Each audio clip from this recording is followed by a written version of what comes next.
Hop, assalomu alaykum hammaga. Bugungi videoda xudo xolisa artikl o'qish to'g'risida qisqacha tushuntirish berishga harakat qilaman. Nimaga o'zi bunaqa video qilyapti deydigan bo'lsa, mana imtihonlar yaqin. Deylik, plus minus mana shu yil insiya kiradiganligi, mana shu 2 oy vaqt qoldi. Xullas kalom shu oy ichida, shu oylar ichida biz readingimizni 1-1,5 ballga o'stirishimiz mumkin. Bu narsa qanaqa qilinadi? Eng yaxshi yo'li bu artikellarni o'qish. Artikellarni to'g'ri o'qib, mazmunini tushunib, o'sha narsadagi so'zlarni yozib, yodlab yurish ancha sizlarning darajalaringiz o'sishiga sabab bo'ladi.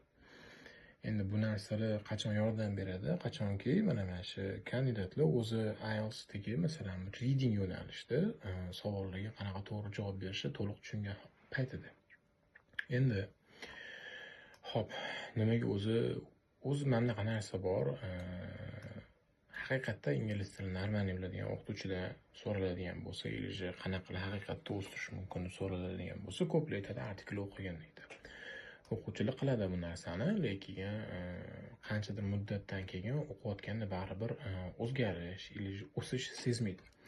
Bu narsa nimadan deydigan bo'lsa, artikl prosta olinadi, o'qiladi, bo'ldi. To'g'ri, bu narsani qilishi o'zida ham sal uzoqroq muddat ichida ancha o'stira olsa bo'ladi-yu, lekin baribir ideal natijaga bu narsa olib kelmaydi. Hop, endi savol tug'iladi, o'zi artiklni biz qanaqa o'qishimiz kerak deydigan bo'lsa, mana hozirgi misolda bitta artikl turibdi bu yerda. Sal kechiraytiramiz. Chaotic World. Kichkina artikl bu yerda, adashmasam, bilmayman 800 dan 900 so'z bo'lishi mumkin. Qanaqa o'qiladi? Artikl o'qishdan maqsad mana IELTS readinglar ham o'zi xuddi shunaqa bo'ladi. Misol uchun vocabulary hali beri to'g'risi o'qib chiqqanim yo'q, bu narsani ko'ramiz. Endi o'qish qanaqa? O'zi nima uchun artikl o'qiladi degan savol bo'ladigan bo'lsa, artikl o'qiyotgan paytingizda sizlar ikkita narsani ustida ishlaysizlar.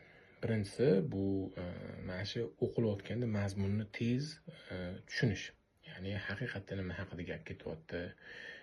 Tekst ichidagi collocationlar, phrasal verblar, boshqa vocabularylar qancha bir row bilan chiqishyapti, word combinationlarni yaxshi tushunishni boshlaysizlar. Ikkinchi navbatda mana shu speed reading degan narsa bor. Speed reading deganda nima tushuniladi? Mana shunaqa ko'p o'quvchilarni boshidan o'tgan bo'lishi mumkin. Tekstni tez o'qiyotgan paytingizda yaxshi tushunmaysizlar va artikellarni postoyanno to'g'ri mana shu yondashuv qilib o'qish bilan bu narsani biz to'g'rilab olishimiz mumkin. Hop, mayli, ancha cho'zilib ketdi. Sekin zapis bo'lyapti. Hop, xullas kelam ketdi, boshlaymiz. Boshlayotgan paytimizda o'zi chaotic world nima degani? Mana shu adashmasam bu yerda finding peace in a chaotic world. Do you regularly feel overwhelmed, stressed and like you are doing too much? Here is how simplifying can bring back peace and clarity. Xullas kelam bu aytilyapti, odamni muammolari ko'p bo'lishi mumkin bu dunyo ichida va shu mana shu muammoli dunyoni ichida odam o'ziga qanaqa tinchlik, osoyishtalik topishi mumkin. Endi birinchi navbatda nima qilamiz? Birinchi navbatda o'qib chiqishga harakat qilamiz. Masalan, we have all had periods where we feel life is getting on top of us and that we are struggling to keep up. Misol uchun, shu yerda o'zida srazu ketyapti, to keep up. Bu narsa sal oddiyroq bo'lgan taqdirda ham katta shrift bo'lib ketib qolibdi. Bu yerda shriftini sal kechiraytiramiz. Shuni birga qo'ysa bo'ldi. Ya'ni sekin bu yoqda qo'yib qo'yamiz.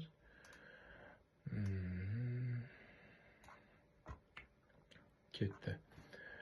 Bu yoqqa hop, birinchi so'zimizni yana shu. Xullas kelam, to keep. Bu narsani kechiraytirib olamiz. To keep up bu phrasal verb bo'ladi. Keyin buni tarjimasini yozishga harakat qilamiz. Hop, shriftini sal kechiraytirsa, ko'p so'zlar sig'adi. Ancha 14 yaxshi. Buni abzatsini eng chekka qilib qo'yamiz. Hop, ketdi. To keep up bu birinchi so'zimiz. Keyingisi.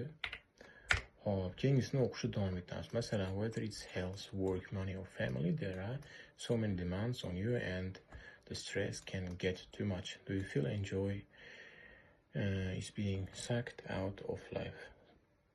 Hop, keyingi phrasal verbimiz nima bo'lyapti? Shunda suck.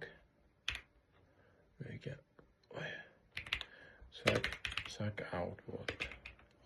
Hop. O'qishni davom etamiz. Hop, here is how simplifying your life can help you get back on track. Mana get back on track. Bu ham juda ko'p chiqadi. Get back on track. Davom etamiz. Hop, get back on track and feel happier. Hop, birinchi abzatsni o'qiymiz. O'zi bu misol hammasi o'qiydigan bo'lsa juda ko'p vaqt ketib qolishi mumkin. What is your why? And simplifying is also about finding what really matters to you. Decluttering. Mana decluttering is a part of it. Hop, decluttering. Bu narsa sizlarga ilaji o'quvchilarga ancha yordam berishi mumkin. Ko'p keng tarqalgan vocabularylardan bittasi.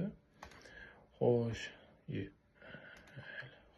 kit the kengest is a part of it, but for permanent change you need to change your mindset. Hop.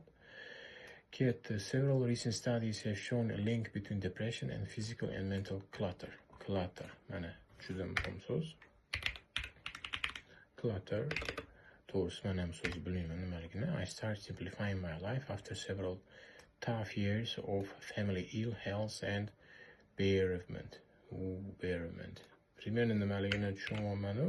Menimcha chidab davom ettirish degan ma'no bo'lishi mumkin, lekin bu narsani keyinchalik baribir ko'ramiz. Relationship problems and job stress. I felt like I had become derailed and wanted to get back on a track. Derailed degan so'zimiz bor ekan keyingisi. Derailed. Bu narsani ham bitta qarab ko'ramiz. Hop, davom etamiz. Action. What is your main goal or what would you like to make a priority? Use that underpin your simplifying journey. Hop. Xullas kalom mana shu bitta deylik shu mana shu paragrafni o'zini o'qiganimizda shuncha so'z уже chiqdi. Masalan, nechta so'z bo'ldi hozir? Bu 7 so'z kerak bo'ldi. Misolcha. Endi 2-chi, 3-chi, 4-chi, 5-chilari ham bor. Shu narsani shunaqa qilish orqali, ya'ni kerakli so'zlarni biz yozib, ularni chetga, masalan, endi bu yerda hozir men kompyuter sifatida ko'rsatyapman. Bu narsani bemalol artikl xohlasangiz chiqartirilgan holatda, xohlasangiz telefon variantida farqi yo'q.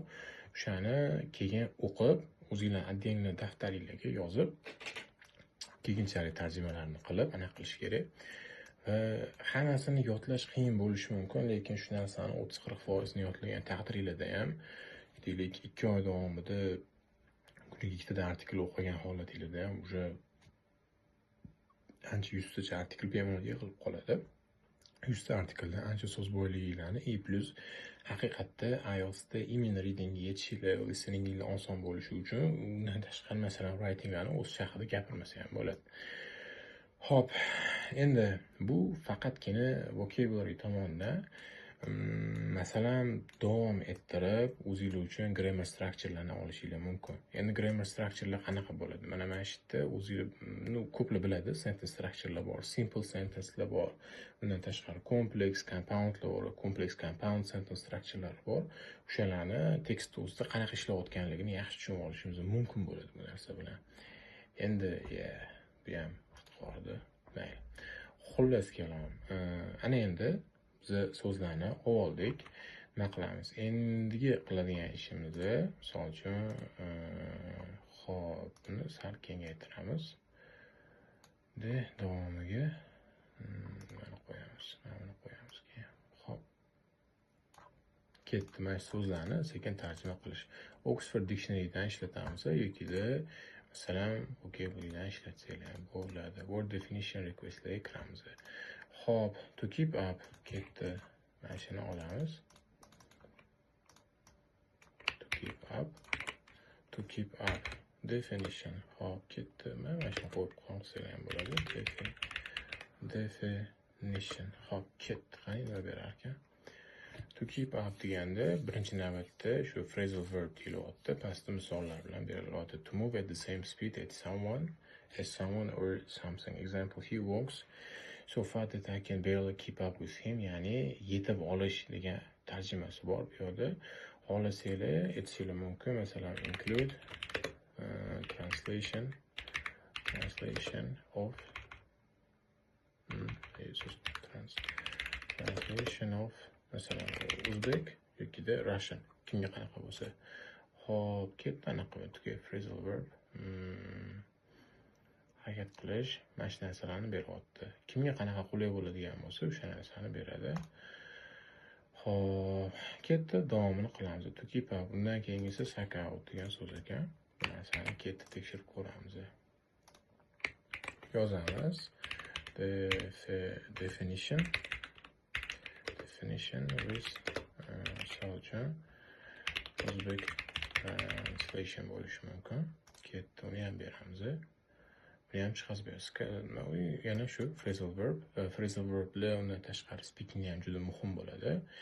Endi biror narsani so'rab olish yoki shimib chiqarmoq. Hop, misol berib, the dentist had to suck out the saliva during the procedure. Hop, tarjimasini ham berilyapti.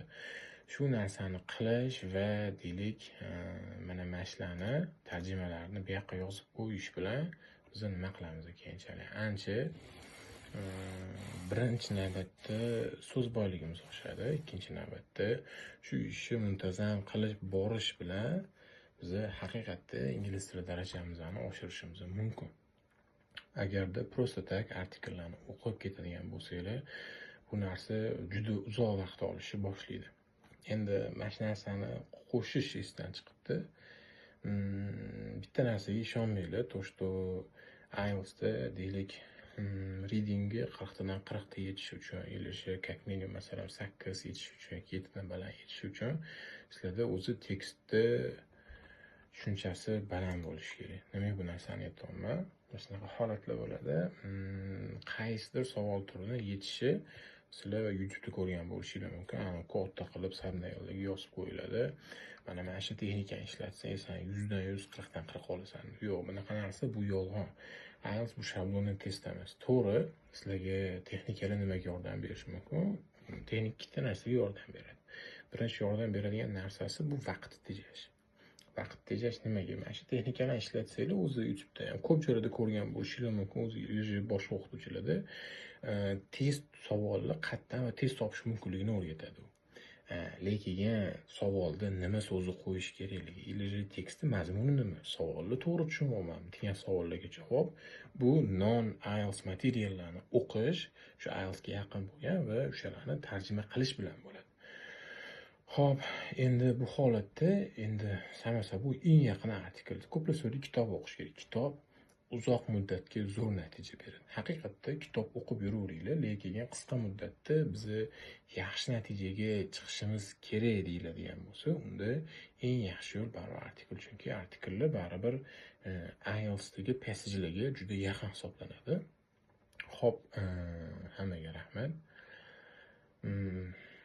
O'ylayman, xudo xolisa manfaatli bo'ladi. Bu men birinchi videoyim. Так что anaqa g'alati chiqqan bo'lsa bo'lmaysizlar. Alloh nasib qilsa, bu yoqqa ham o'sha savol turlarini ko'rib chiqish to'g'risida videolar sekin-sekin joylanish boshlanadi.